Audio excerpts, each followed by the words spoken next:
ሰላም ጤና ይስጥልን ውድ የዩቲዩብ ተከታታዮች፣ ዛሬም እንደተለመደው የተለያዩ አዳዲስ እንዲሁም ደግሞ አስገራሚ የምንላቸውን መረጃዎች በመምረጥ ወደ እናንተ የምናቀርብበት ሰዓት ደርሷል። አብራችሁን በመሆን ይህንን የዩቲዩብ ቻናልም ሰብስክራይብ፣ የደወል ምልክት በመጫን አዲስ ነገር ሲለቀቅ እንዲደርሳችሁ በማድረግ እንድትከታተሉን እንጋብዛለን። ቀዳሚ ወዳደረግነው መረጃ ተሻገር። በቻይና ተወዳጅነትን ያተረፈ የሮቦቶች የእግር ኳስ ውድድር ተደረገ። በቻይና ከሰዎች ይልቅ በሰው ቅርጽ የተሰሩ ሮቦቶች በእግር ኳስ ጨዋታቸው ተወዳጅነት ማትረፋቸውን አሶሺየትድ ፕሬስ ዘግቧል። በቅርብ ዓመታት የቻይና እግር ኳስ ቡድን ያን ያክል አመርቂ ውጤት እያስመዘገበ አይደለም። ይሁንና በቻይና ቤጂንግ የሚገኘው ሂዩማኖይድ የተሰኘ የሮቦት ቡድን ግን የበርካቶችን ቀልብ መግዛት ችሏል። 3 ሮቦቶችን በአንድ ቡድን በማድረግ ሙሉ ለሙሉ ሰው ሰራሽ አስተውሎትን በመጠቀም የሚካሄደው ውድድር ላይም ቻይናውያን ታድመዋል። ይህ ውድድር በአይነቱ ልዩ የሚያደርገው ሙሉ ለሙሉ ሮቦቶች ከሰው ቁጥጥር ውጪ ሆነው የሰው ሰራሽ አስተውሎትን በመጠቀም በራሳቸው የሚጫወቱ መሆኑ ነው። ሮቦቶቹ በጨዋታ መሃል ቢወድቁ ራሳቸውን ችለው መነሳት እንዲችሉ ሆነው ተሰርተዋል። ጉዳት ሲደርስባቸውም ከሜዳ የሚያስወጣቸው ባለሙያ ተዘጋጅቶላቸዋል። በቻይና የተካሄደው የሮቦቶች ውድድር በቀጣይ በዓለም አቀፍ ደረጃ ለሚካሄደው ውድድር እንደ ሙከራ ያገለግላል ተብሏል። አፍሪካዊቷን ጋዜጠኛ ቆንጆ ነሽ በማለት ያደነቁት የአሜሪካ ፕሬዝዳንት ዶናልድ ትራምፕ መነጋገሪያ ሆነዋል። በነጩ ቤተ መንግስት ለዘገባ የገባችውን አፍሪካዊት ጋዜጠኛ ቆንጆ ነሽ በማለት አድናቆታቸውን የገለጹት የአሜሪካው ፕሬዝዳንት መነጋገሪያ ሆነዋል። የአሜሪካ ፕሬዝዳንት ዶናልድ ትራምፕ ዲሞክራቲክ ሪፐብሊክ ኮንጎና ሩዋንዳን ለማስታረቅ በተሰናዳው ስነ ስርዓት ላይ በነጩ ቤተ መንግስት ለዘገባ የተገኘችውን አንጎላዊት ጋዜጠኛ ሃራያና ቬራስን ነው ቆንጆ ነሽ ሲሉ ያደነቋት። እንዳንቺ ያሉ ቆነጃጅት ጋዜጠኞች ቢበዙ እንዴት መልካም ነበር ሲሉ መኞታቸውንም ገልጸዋል። ፕሬዝዳንቱ ይህን ማለቴ ትክክል ላይሆን ይችላል፣ ቢሆንም በጣም ውብ ናት ሲሉም ተደምጠዋል። በአዲስ አበባ ከ30,000 እስከ 200,000 የሚያወጡ ውድ አዋፍት እንደሚገኙ ተጠቆመ።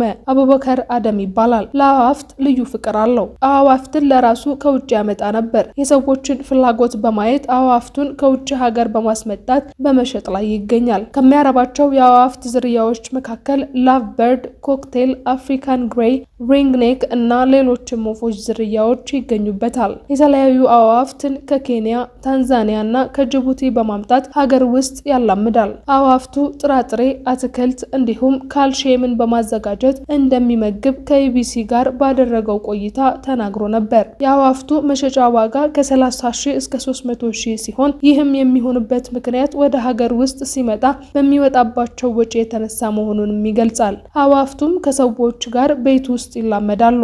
የሰዎችንም ንግግር የሚደግሙ አዋፍቶችም አሉት። ልጆች አዋፍትን ለመንከባከብ በሚያደርጉት ጥረት ኃላፊነት እንዲሰማቸው ስለሚያደርግ ጠቀሜታ እንዳለው አቡበከር ይናገራል። ከመሰናዶ ትምህርት ቤት በአንድ ጊዜ የተመረቁት 15ቱ የአንድ ቤት መንታዎች በአሜሪካ ኒውዮርክ ከተማ በሚገኝ የመሰናዶ ትምህርት ቤት ከሚያስመርቃቸው 500 ተማሪዎች ውስጥ 30ዎቹ መንትዮች መሆናቸውን አስታውቋል። አብዛኞቹ ተማሪዎች ገና ከመዋለ ሕፃናት ጀምሮ የሚተዋወቁ ሲሆን ወላጆችም የመንትዮች ክለብ መስርተዋል። አንዳንዶቹ ወላጆች በዚሁ ክበብ አማካኝነት ተሰብስበው የቤተሰብ ጉዞ እንደሚያደርጉም ተገልጿል። ታዲያ በዚህ ሳምንት ከተመረቁ መንትዮች ተማሪዎች ውስጥ አብዛኞቹ ወንድና ሴት ጾታ ያላቸው መንትዮች መሆናቸው ታውቋል። አብዛኞቹ ተመራቂዎች አንድ ላይ ሲማሩ የቆዩ ቢሆንም አሁን ወደ ተለያየ ኮሌጅ ለመሄድ እያቀዱ እንደሆነም ተናግረዋል። ቻይና የዓለማችን ትልቁን የድሮን ትዕይንት በማሳየት ክብረ ወሰን ሰበረች። የቻይናዋ ቾንግቺንግ ከተማ በዓለማችን ትልቁን የድሮን ትዕይንት በማሳየት አዲስ የዓለም ክብረ ወሰን አስመዝግባለች። ቻይና 11787 የሚደርሱ ድሮኖችን በመጠቀም ባሳየችው የድሮን ትዕይንት ነው በዓለማችን ድንቃድንቅ መዝገብ ላይ አዲስ ክብረ ወሰን መያዝ ያስቻለችው። ቻይና በትልቅ የድሮን ትዕይንቶች የምትታወቅ ቢሆንም በቾንግቺንግ ከተማ የተደረገው ትዕይንት ከዚህ በፊት ከነበሩት ትዕይንቶች በይዘቱ ትልቅ ነው ተብሏል። በመብራት ባሸበረቀ በዚህ ደማቅ የድሮን ትዕይንት ላይ ከ100,000 በላይ ሰዎች መታደማቸው ተነግሯል። የድሮን ትዕይንቱ ታዳሚዎችን ከማዝናናት ባሻገር የተለያዩ የድሮን ጥናቶች የሚካሄዱበትና ቻይና የደረሰችበትን የድሮን ቴክኖሎጂ ማሳያ ነው ሲል የዘገበው ኦዲቲ ሴንትራል ነው። በተጨማሪም የቻይናዋ ቾንግቺንግ ከተማ ከ11787 ያላነሱ ሰው አልባ አውሮፕላኖችን በመያዝ ግዙፍ የብርሃን ትርኢት በማሳየት በቅርቡ የጊነስ ወርልድ ሪከርድ ቡክ ላይ ተመዝግቧል። ቻይና በትላልቅ የድሮን ብርሃኖች ትርኢት ዝነኛ ሆናለች። ነገር ግን በቾንግቺንግ ከተማ የተሰናዳው ቻርሚንግ ቾንጊንግ የተሰኘው ዝግጅት ለታላቁ የድሮን መብራቶች አዲስ መስፈርት በማዘጋጀት በሂደት ውስጥ አዲስ የጊነስ ወርልድ ሪከርድ አስመዝግቧል። በጁን 17 ምሽት በዓለም ላይ ትልቁ የድሮን ብርሃን ትርኢት ለማየት ከ100,000 በላይ የሚበልጡ ሰዎች መሃል ከተማ ቾንግቺንግ ላይ ተገኝተዋል ተብሎም ይገመታል። እናም እዛ በመገኘታቸው ቅር አልተሰኙም። ከ11,000 ያላነሱ ትንንሽ ሰው አልባ አውሮፕላኖች የሌሊቱን ሰማይ አብርተውት የተለያዩ ቅርጾችና የተጻፉ መልእክትን በማስተባበር ህዝቡን ያነቃቁ ነበሩ።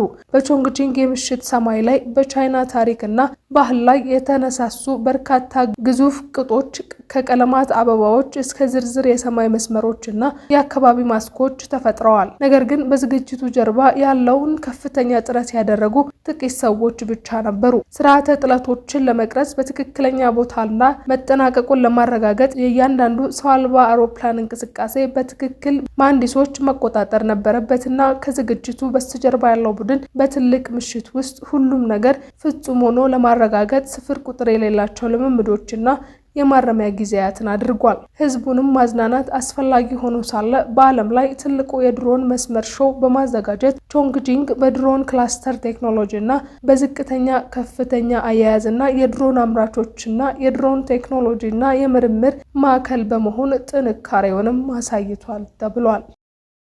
እድሜያቸው ለገፋ መኪኖች ነዳጅ መቅዳት የሚያግደው ህግ በኒው ዴልሂ ከተማ የአየር ብክለት ከፍተኛ ችግር የፈጠረበት የህንዱ ዋና ከተማ ኒው ዴልሂ ከ10 እና 15 በላይ እድሜ ያላቸው መኪኖች ነዳጅ መቅዳት የሚያግድ ህግ ያወጣች ሲሆን ከሰዓታት በኋላ መተግበር ይጀምራል ተብሏል። በኒው ዴልሂ ከተማ የአየር ብክለትን ለመቀነስ 10 ዓመት ለሰሩ ናፍጣ ተጠቃሚ መኪኖች እንዲሁም 15 ዓመት ላገለገሉ የቤንዚን ተጠቃሚ መኪኖች ከነገ የፈረንጆ ሐምሌ 1 ጀምሮ ነዳጅ ማደያዎች አገልግሎት እንደማይሰጡ ተገልጿል። ይህም መተግበሩን ለመቆጣጠር የህግ አክባሪ አካላት በከተማው በሚገኙ 350 የነዳጅ ማደያዎች በአካል በመገኘት እንዲቆጣጠሩ ይደረጋል የተባለ ሲሆን በአርቲፊሻል ኢንተለጀንስ የሚታገዙ ካሜራዎች በጥቅም ላይ እንደሚውሉም ተጠቁሟል። ይህን ህግ ያላከበሩ የመኪና ባለቤቶች መኪናቸው ተወርሶ የገንዘብ ቅጣት እንደሚጣልባቸው የተነገረ ሲሆን ህጉን የሚተላለፉ የነዳጅ ማደያ ባለቤቶችም ቅጣት እንደሚጠብቃቸው ተገልጿል ሲል ታይምስ ኦፍ ኢንዲያንስ ዘግቧል። የተበከለ አየር ካላቸው የዓለማችን ከተሞች መካከል 18 የሚሆኑት በህንድ ውስጥ የሚገኙ ሲሆን ኒው ዴልሂ ቀዳሚዋ መሆኗ ይታወቃል። ስላዳመጣችሁን እናመሰግናለን። ይህንን የዩቲዩብ ቻናል ሳብስክራይብ እያደረጋችሁ የደወል ምልክቷን በመጫን አዳዲስ መረጃዎች ሲለቀቁ እንድታደምጡ ይሁን።